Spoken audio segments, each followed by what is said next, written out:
in prisons, sent to prison camps and to other type of detention facilities.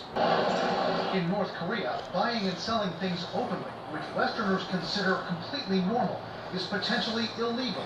So defectors say officials can extort anyone caught doing business. In North Korean markets, if we get caught by guards, the only way we could get back our property was to pay bribes.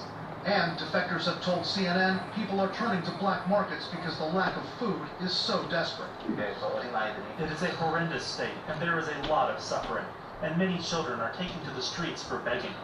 And the quality of life in the countryside is even worse.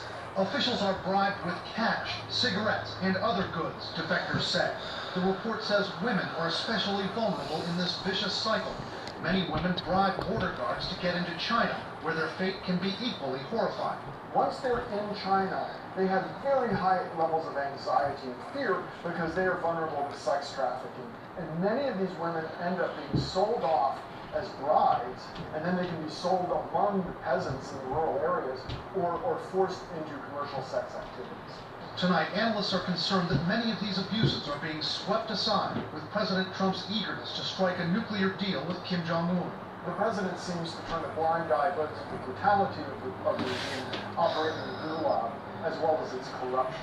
Kim Jong-un is the head of a mafia family. He's got a bunch of lieutenants under him who, in a kind of pyramid scheme, all predate on the population. And they are allowed to keep some of their ill-gotten gains as long as they keep on kicking some of it back up the line.